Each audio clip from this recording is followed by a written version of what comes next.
fosse Diário Materno, vamos fazer de conta que a gente não gravou 2 programas no mesmo dia porque a gente tá com a mesma roupa, gente. Detalhe, eu gosto muito desse vestido. A vida da doutora Tereza é muito corrida, então a gente tem que fazer assim, gravar 2 programas no mesmo dia, porque se encaixar nos horários dela é bem complicado. Tem gente esperando. Tem gente esperando. E a gente vai falar sobre depressão infantil, que a gente tá no Setembro Amarelo. E tá acontecendo muito, né, doutora? O que fazer para prevenir? Tipo, qual sinal de alerta, assim, que ela acendeu com a criança em casa, assim, não, tipo, tem que procurar ajuda? Tem algum sinal, assim, que a gente possa detectar em casa, as mães? A principal dificuldade da depressão na infância é que geralmente está dentro de uma bagunça, assim, às vezes a casa, o lar, né, não tá psicologicamente falando, tá passando por situações como separação, né, ou mudanças de um país para outro, já que está todo mundo se reconfigurando e já tem pais que estão com medo de estar fazendo alguma coisa errada, aí o filho vem a deprimir, ninguém está muito pronto para aceitar uma situação dessas, então acaba achando que criança é assim mesmo, enfim. Mas existe, né? Existe depressão na infância, é um dos transtornos mais comuns, junto com os transtornos de ansiedade. A gente sabe hoje que 20% das crianças têm algum problema de saúde mental, então se a gente for imaginar uma sala de aula, 20% teria algum problema de saúde mental. Quais os tipos de saúde? E que vem pra gente, são pouquíssimos. Quais os tipos mais comuns, assim, na infância? Seriam déficit de atenção e hiperatividade, né? Transtornos de ansiedade, como o TOC também, que agora já DSM-5 já não está dentro dos transtornos de ansiedade, mas ansiedade generalizada, ansiedade de separação, a criança não consegue ficar longe dos pais, né? Às vezes isso é aceitável até certa idade, né? Mas depois isso acontecendo aos 5 anos, né? Na alfabetização já, essa criança já tem que conseguir ficar longe dos pais. Mas o que causa essa dependência assim, dos pais? Às vezes é algum erro já dos próprios pais? Não é tudo culpa dos pais. A ansiedade de separação só mostra que essa criança tem níveis de ansiedade muito elevados. E ela vai nos manifestar nessa insegurança de ficar longe dos pais. A mesma coisa que tem tipos de ansiedade no adulto, que a gente chama de agorafobia, essa pessoa também não consegue sair sozinha de casa. Ela tem medo que se acontecer alguma coisa, não vai ter ninguém ali. Eu tenho isso, tipo, mas eu tenho à noite, né? Eu fico com medo, tipo, vai acontecer alguma coisa comigo, eu tô sozinha em casa com meu filho e a gente tava conversando, eu não vou, não vai ter ninguém, não vai saber abrir a porta, não vai dar conta, não vai conseguir chamar ninguém e aquilo vai me deixando ansiosa, eu não consigo dormir. É que é uma preocupação com o teu filho e tem que ver até quando isso está interferindo na tua vida, né?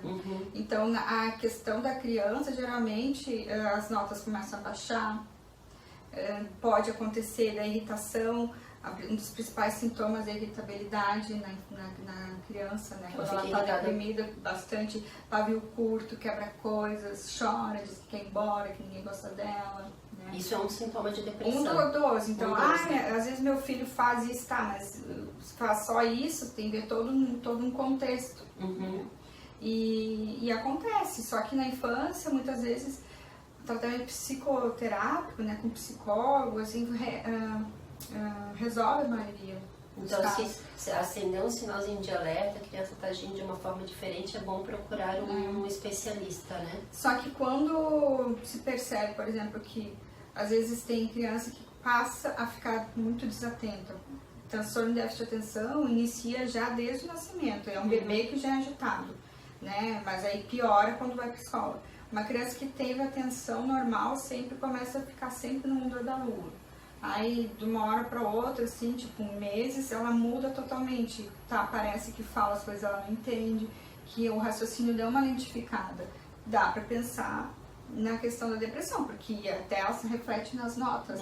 Então, uma criança que sempre foi comportada na escola, começa a chamar os pais porque tá batendo no outro, nos coleguinhas, tá sem paciência, começou a responder a professora porque tá muito irritado, começou a negar de fazer tarefas, então tem que ficar, né, com... Acendeu a luzinha, né, o alerta, né? E na pré-adolescência, adolescência, aquela mudança de peso, só que a perda de energia, não tem pilha pra nada, só quer dormir, né, também irritação, pensamentos muito negativos, a autoestima baixa ainda mais, né?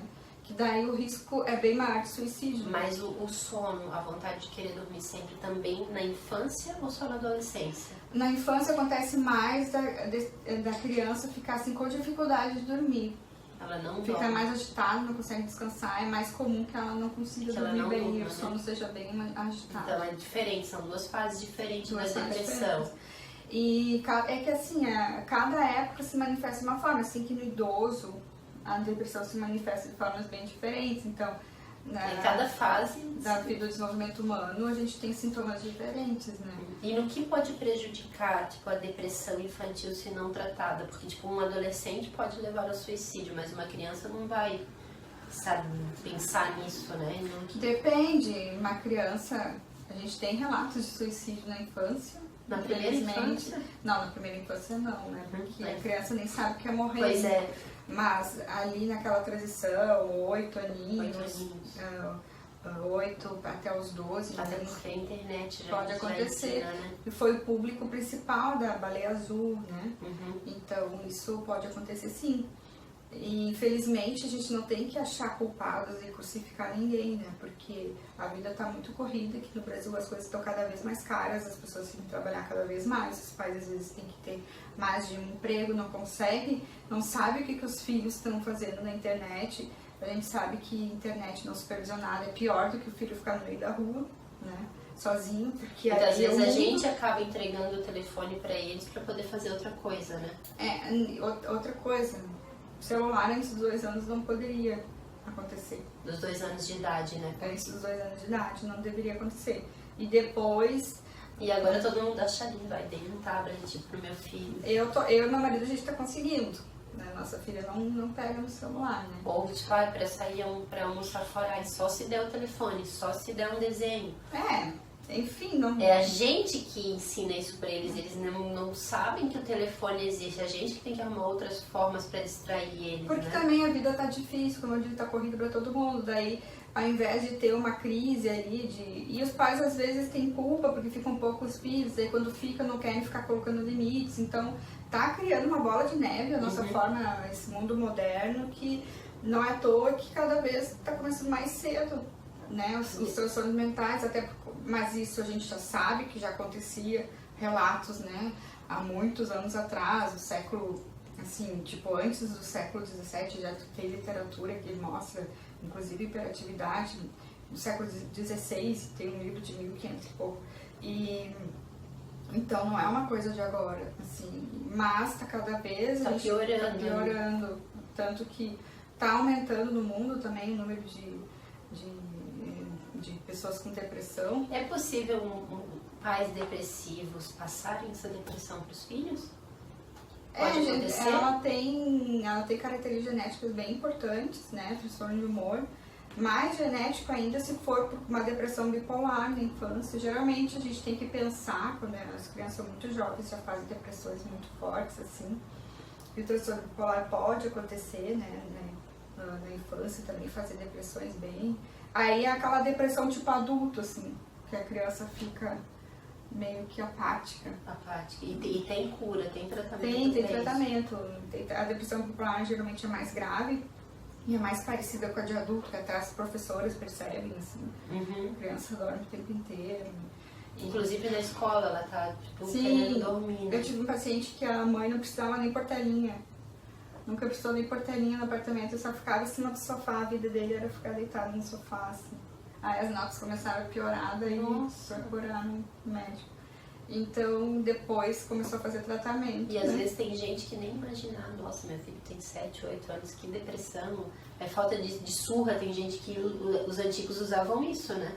Sim, infelizmente o que a gente fala, assim, que as crianças que vêm para tratamento são as crianças que batem, que quebram coisas, que xingam, que são que colocam para fora suas emoções de formas negativas, assim, porque a criança ansiosa, que ela quer fazer tudo certinho, ou a criança que é só desatenta e que fica no mundo da lua, muitas vezes não chama atenção suficiente para serem encaminhadas, né?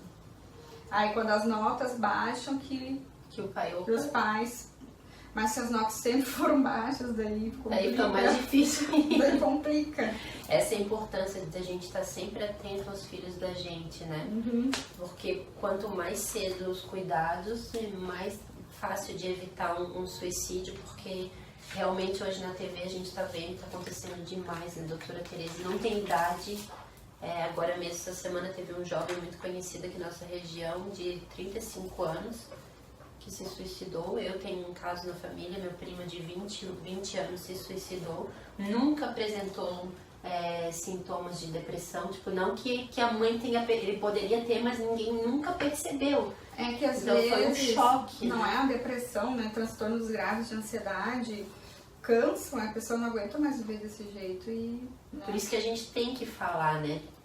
Mas o que leva, assim, um adolescente de 20... É um adolescente, né? 20 anos, a não falar? É que é muito preconceito. Tem medo, às vezes a pessoa tem medo de falar, né? A pessoa vem pro psiquiatra como se tivesse, tipo, sou uma derrotada, tô aqui porque não consegui, como se fosse uma coisa ruim. Gente, não é assim. Não é assim, é a mesma coisa, vou me curar do câncer raciocinando e pensando, não, câncer, vou pensar positivamente, ele vai sumir. E infelizmente no Brasil ainda é assim e a gente sabe que no mundo tá diminuindo. Se for ver uma taxa de todos os países, o suicídio está diminuindo, mas no Brasil está aumentando ainda. E por que, doutora? Né? Ou se pensa que os registros podem estar aumentando, que a gente não nos colocava nunca numa certidão de óbito, né? Esse tabu está mudando e pode ser, e está também aumentando mais nos adolescentes. Nos adolescentes, né? A gente não sabe ainda por quê. O motivo. Então, gente, muita atenção, né, com os filhos em casa. A doutora manda um recado para os pais, né? De como agir com essas crianças, de como ter atenção com os nossos filhos, dos cuidados, né? Assim, não ter preconceito, não é culpa de vocês, não é porque vocês são pais piores ou melhores que o filho vai vir a ter um transtorno. Todo mundo tem problema, às vezes toda a família pode passar por uma época de caos mesmo, e isso vai repercutir nas crianças. E não ter, enfim, essa culpa e por estar levando o filho no psicólogo, numa médica psiquiatra, isso seria alguma coisa de ruim, por ter vergonha.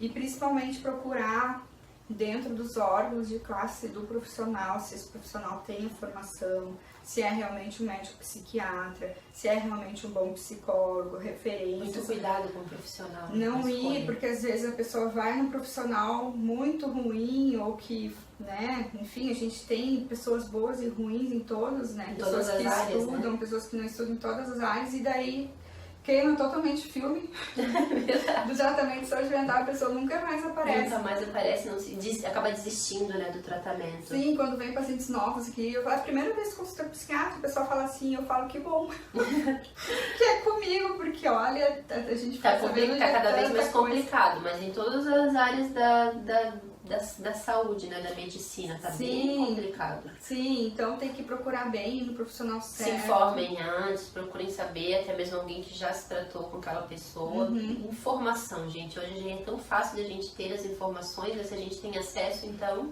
E não achar que o psiquiatra é só para medicar, porque o que acontece na minha prática, as pessoas vêm encaminhadas ao psicólogo e podem levar os filhos primeiro no profissional psicoterapeuta, às vezes tem psiquiatras psicoterapeutas, né? Porque geralmente quando chega o psiquiatra já buscou tudo, né? Já procurou tudo e está numa fase de ter que usar medicamentos, né? Mas com certeza... E não tenho vergonha de usar medicamento, não tenho vergonha de dizer que preciso de ajuda. Eu acho que o mais importante é se comunicar, né, com as pessoas e tipo, falar o que está sentindo, compartilhar, né? Infelizmente, existem pessoas que são preconceituosas, que vão se afastar de você, mas não desista. A gente tem que procurar as pessoas certas, não é sempre que a gente vai receber ajuda. Muitas vezes a gente até acaba, se eu tiro por experiência própria, a gente acaba se decepcionando com as pessoas que a gente acha que vai estar do lado da gente, são aquelas que não estão. Mas sempre vai ter um ombro amigo, Deus sempre vai colocar alguém no caminho da gente, e o profissional é sempre o melhor caminho, né? Com certeza, e muitas vezes quem julga, quando tu precisa, não acredito que tu tá levando teu filho num psiquiatra. Tá, mas então tu vai ficar com ele? Tu vai me Tu ajudar? vai esperar acontecer o Tu pior? vai vir aqui pra cá, aqui em casa, pra conversar quando tiver uma crise, de falar que tá querendo morrer. Exatamente. Então essas pessoas, assim, é aquele comentário, mas vai continuar vendo a vida dela. E quem tá vendo são vocês. E quem vai sofrer com as consequências é a Principalmente, gente, né? principalmente a criança, o adolescente, nesse serzinho que tá nessa confusão. Essa confusão, de emoções, né? De emoções. Bom, gente, isso é mais um Doce Diário Materno. Mandem suas dúvidas através do WhatsApp que está aqui na tela, que sempre que possível a doutora Tereza vai estar respondendo as dúvidas dos nossos telespectadores, sempre com o maior carinho, né, doutora Tereza? Então, assuntos que vocês querem que a gente aborde aqui, é só mandar e-mail, só mandar um recadinho por WhatsApp, que a gente, sempre que puder, vai estar aqui. Obrigada mais uma vez, doutora Tereza. Bom, e o Doce Diário Materno, mais uma vez aqui com Juliano Augusto Mendes. E hoje, já que eu reclamei na semana passada, né, gente, vocês viram meu apelo no Instagram e no programa que eu estava só gravando de coque, Juliano. Então, era bem disso que eu queria falar. Nós, mulheres, mães, no dia a dia não tem tempo. Coque, porque não tem tempo de cuidar do cabelo. Qual a tua dica? Corte, algum tipo de procedimento? O que a mulher pode fazer para se livrar do coque? Gente, então assim, o coque não é fácil de se livrar, mas se a mulher já acostumou, a praticidade da vida dela é amarrar o cabelo, prender o cabelo e não ter... Ser escravo, tem que pentear, tem que lavar o tempo todo, tem que secar, porque lavou, secou, fica pronto. Agora, se não fizer esse processo... Não te interrompendo, Ju, eu faço o coque por quê? Porque se eu chegar e secar o meu cabelo, ele fica uma juba de leão. Tipo, agora que tu fez uma selagem no meu cabelo, já me sinto... Isso. Mais leve, sei que eu vou secar o meu cabelo, que ele vai ficar legal. Então, olha só, eu geralmente recomendo bastante para minhas clientes fazer essa parte da frente aqui, fazer um alisamento ou um alinhamento de fios. Tem desde orgânico, tem de várias formas, assim, tem cabos cisteína que não são agressivos, não tem formol. Então a gente alisa a frente aqui, deixa mais facinho para quê? Para que quando ela só secar o cabelo, ela já se sente fique mais pronto, porque você a arruma frente é tudo, a né? fachada, o resto fica tudo pronto. Até quando você faz uma escova, quando vai saindo a escova, esse lado aqui sai à frente, sempre sai mais rápido. Então fica aqueles cabelos que a gente brinca desgrenhados, né? Que fica arrepiado, fica Pois fica legal. Eu até tava, no último programa eu tava gravando e tá saindo os cabelos novos. E aquilo incomoda demais, né, Ju? Com a selagem, com isso, resolve aqueles cabelos novos, assim? Resolve, é no teu caso. Você faz essa escova, você seca teu cabelo em casa, você vai usar aquela escova giratória que você tem, né? Então o que acontece? Vai demorar mais para sair, vai fazer uma película protetora em cima do fio, então a tua escova vai durar mais tempo e você vai comportar melhor. Vai alinhar os cabelos. Vai né? alinhar os cabelos. E corte, Ju? Tipo, Ju, não tenho paciência de secar o meu cabelo, não tenho paciência de ir pro salão e de fazer uma escova. Que tipo de corte tu indica pra gente estar sempre bem arrumada? Pra quem tem coragem, né? Porque eu tô convencendo a Juliana a fazer um Chanel aqui no meu cabelo. Tá me convencendo, depois de tanto trabalho, tanto cuidado, agora cortar. Mas é bom sempre renovar, é bom, né? Quem tá em exposição é sempre ter novidades, né? O cabelo também, tua imagem, você às vezes serve como referência. Para aquela que não tem coragem de cortar, aí ficou bom na Gi, poxa, como ela teve coragem, eu vou fazer também. Porque assim, chega um pouquinho cabelo mais curto, ele é mais fácil de cuidar, até mesmo para prender, fazer um coque, alguma coisa. Hoje os cabelos... mais rápido para secar também, né? Até cabelo de modelo, antigamente era assim, ó. Não corta o cabelo porque você é modelo, vamos usar o teu cabelo. Hoje não tem essa. Modelos cabelo curtinho, enrolam bastante. O efeito podrinho que falam lá na Europa, que é o largadinho, pejorativo para aquele largadinho, né? Lá se usa muito. O que faz? Tá se usando muito cabelo curto com babyliss. Só dá uma amassada por cima, dá uma enrolada, dá uma comportada na frente. Fica perfeito. E já vou fazer um pedido aqui ao vivo, né? No ar, não ao vivo, gravado no ar pro Juliano, porque aí não vai poder dizer que não. Ju, a gente pode gravar na próxima vez tu ensinando a gente fazer o babyliss em casa? Podemos fazer o babyliss em casa. Na realidade, quando você faz um corte mais curto comigo, o que acontece? Eu passo todas as dicas de como você faz um babyliss em casa, porque é muito simples, não é mais aquele babyliss de crisma, caixinho. Então é um amassado, é um podrinho por cima. A última vez que a gente fez as minhas mechas ficou maravilhoso, só que eu também não sei fazer. Mas é simples, Gi. O que acontece? A gente não usa aquele cacho perfeito, a gente só dá uma torcida então no a fio, gente vai ensinar. Dá uma enroladinha, segura as pontas ele fica um amassado lindo, porque o negócio é amassado. Então a promessa do Ju, ele vai ensinar a amassar os cabelos, é isso? Dá aquela bagunçada comportada. Então no próximo programa a gente vai fazer uma bagunçada comportada no meu cabelo, é isso? E quem sabe a gente corte também, né? Quem sabe a gente corte também, por que não? Estou tentando convencer o Juliano. Vou te falar que em 20 anos de profissão, esse é o ano que eu mais cortei cabelo Chanel. Cabelo curto. Mas é isso que me inspirou, seguindo o Instagram do Juliano, pra quem não segue, né, @JulianoAugustoMendes, de tanto ver os cabelos assim, tipo, Chanel, long, foi o que me chamou a atenção e me deu vontade. Poxa, por que eu fico sofrendo tanto com o meu cabelo comprido? Porque, tipo, agora tá lindo, né, gente, porque ele acabou de escovar, só que em casa eu não consigo, no dia a dia, manter o cabelo assim, bonito. Aí eu fico pensando, será que se ele fosse mais curto eu vou conseguir?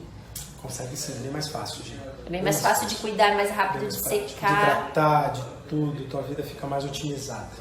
E tá pegando, né? Tá pegando. O cabelo curto pegou, então é tendência agora, né? É isso. Hoje a gente fez um alinhamento no seu fio, a gente deu uma tonalizada. Então assim, tanto que é por isso que eu tô aqui assim, ó. Suando, né? Correndo pra poder fazer tudo no tempo certo, né? Mas ficou bom. Vida de mãe sempre chega assim, Juliano até fácil, mas eu 4h30 tenho que ir embora, né? Ele que é super empenhado e eu que tenho que sair correndo pra buscar o filho na escola. E assim, se alguém tem medo, tá em dúvida em mudar o visual, acompanhe a próxima matéria, quem sabe você tenha coragem, né? Se motive com a Gi, porque a Gi pra mim é uma referência como mãe, né? Como mulher, como cliente, amiga. Então assim, vendo que nela ficar bom, eu tenho certeza que você vai se empolgar. Então tá aí, segue lá o Juliano, @JulianoAugustoMendes, e no próximo programa prometo pra vocês que a mudança vai ser radical e a gente vai ensinar a fazer o amassado bagunçado. Adorei a palavra. Obrigada, Ju, mais uma vez pela tua participação aqui no programa. E hoje o Doce Diário Materno está com a doutora Flávia Scheidauer. Gente, não é coincidência, ela é realmente irmã da doutora Tereza Scheidauer, que também é uma grande parceira aqui do Doce Diário Materno. Tudo bem, doutora Flávia? Tudo bem, é um prazer estar aqui, eu agradeço o convite. O prazer é todo nosso e a gente vai falar de uma coisa muito importante, gente, que é o acompanhamento pediátrico após os 2, 3 anos de idade. Ninguém faz isso, né, doutora? A gente está tão preocupada ali até os 2 aninhos e depois acaba esquecendo. E no que isso pode interferir? Realmente hoje os pais focam mais o acompanhamento do 1º e do 2º ano de vida, que são os principais desafios, né? Então são consultas mais regulares. E a partir do momento que eles já têm um domínio daquela criança, de tudo, relaxa um pouquinho no acompanhamento. Mas a pediatria preventiva, ela vem para estar antecipando algumas alterações e por isso o acompanhamento é importante. A partir de 2 anos de vida, podem surgir algumas doenças que preventivamente a gente pode estar diagnosticando, né? Qual a importância do pediatra, né, nesse sentido, até nas doenças da infância, como tipo autismo, a hiperatividade? Qual a importância do pediatra? Porque muitos pais não levam isso a sério, eles acham, não, vou procurar um profissional, vou procurar um fonoaudiólogo, vou procurar um psiquiatra, e não. O pediatra tem muita importância, né? O pediatra tem importância para estar trabalhando junto com os outros profissionais numa equipe multidisciplinar, né? Para estar acompanhando o crescimento e o desenvolvimento dessa criança em relação ao ganho de peso, em relação ao crescimento estatural, né? Algumas crianças tomam medicações, então é importante estar acompanhando pressão arterial, alguns outros exames, né? Que são solicitados pelo pediatra. Então o pediatra ele vai ser mais um membro da equipe, que não vai estar focado só no desenvolvimento cognitivo, né, do conhecimento ou do desenvolvimento neurológico, mas sim todo, né? No desenvolvimento corporal daquela criança, na adequação da alimentação e saber se ela está crescendo de forma adequada junto com esses transtornos todos relacionados ao autismo, ao déficit de atenção e hiperatividade. Então, quantas visitas anuais para essa criança? Até que idade que ela precisa de um acompanhamento pediátrico? As crianças normais, vamos falar em geral, né? E aí entram todas as crianças relacionadas, né? Crianças normais sem nenhuma patologia de base, que não tenha uma doença crônica, elas vão de 1 a 2 vezes ao ano no pediatra a partir do 2º ano de vida. E é fundamental que toda visita, além da medição do crescimento e do peso, seja medida a pressão arterial.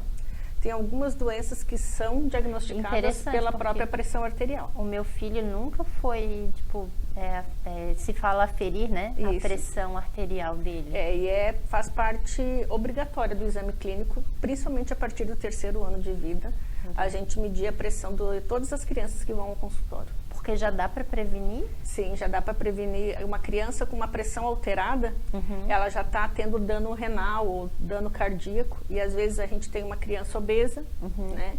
Uma criança de asma que usa medicações como corticoide inalatório, que podem alterar a pressão. Crianças que podem ter um componente familiar de doença cardiovascular, que pode ser detectado tão precoce quanto 3 anos de idade. Viu, gente, mamães? A gente pode evitar tanta coisa com acompanhamento médico. Com uma medição tão simples que a prevenção e a medição. Mas eu nem sabia disso. Nem por um minuto passou pela minha cabeça que uma criança de 3 anos teria necessidade de estar medindo a pressão arterial. É necessário e existe um tamanho de aparelho de pressão arterial para cada idade. Por isso também é importante, muito importante, né, a escolha de um bom profissional, porque a gente, na verdade, está na mão dos profissionais, porque a mãezinha não entende, né? Eu não sabia disso. Sim, é importantíssimo.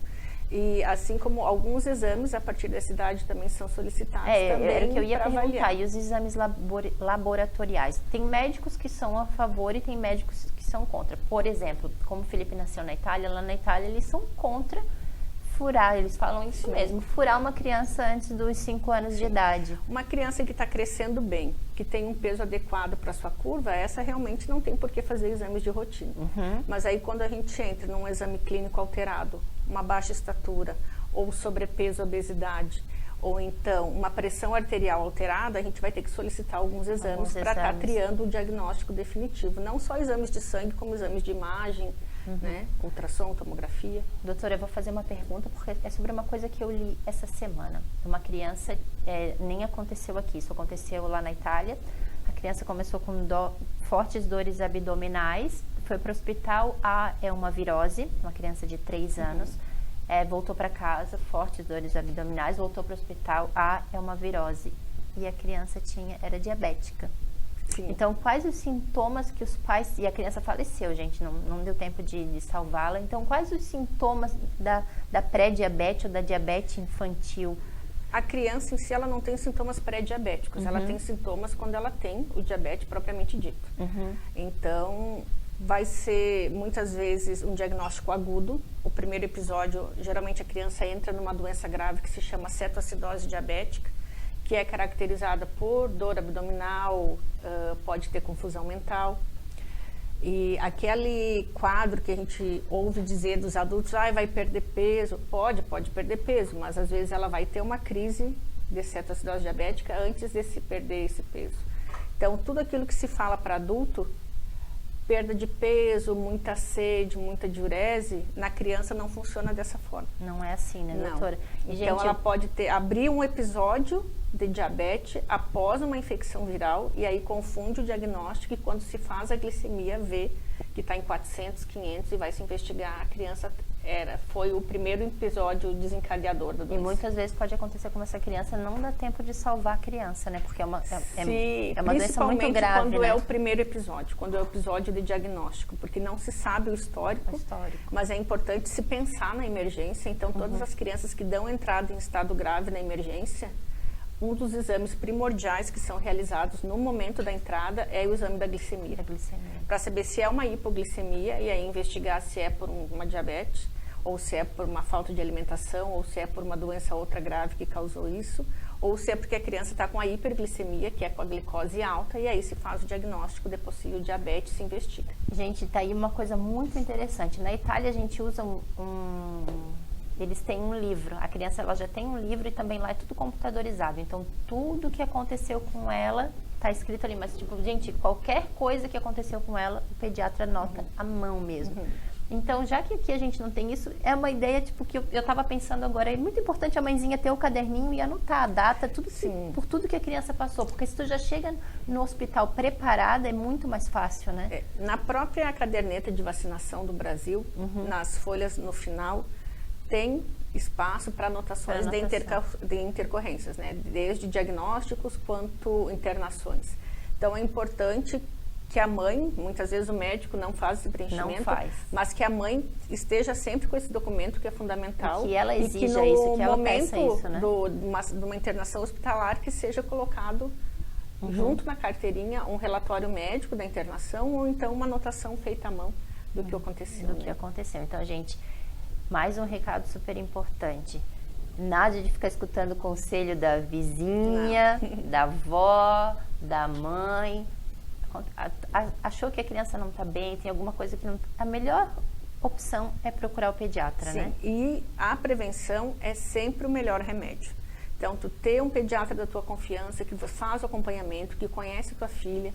A mãe também é um principal informador, né? Conhece o filho, a filha. Então, assim, alterou o comportamento, alterou a alimentação, alterou peso, já conversa com o teu pediatra, porque vai ter alguma coisa que aconteceu. Alguma coisa não está bem, né? Alguma coisa não está legal. Muito obrigada, doutora Tereza, pela participação aqui no Doce Diário Materno. Doutora Flávia, gente, é porque eu tô tão acostumada com a doutora Tereza e elas são tão parecidas que eu acabei confundindo. Então, todas as dúvidas que vocês tiverem, mãezinhas, vocês podem mandar por e-mail, por WhatsApp, que sempre que possível a gente vai estar com a doutora Flávia, vai estar com a doutora Tereza, porque elas são parceiraças aqui do Doce Diário Materno e a gente vai estar respondendo vocês. Sim, com certeza. Até a semana que vem.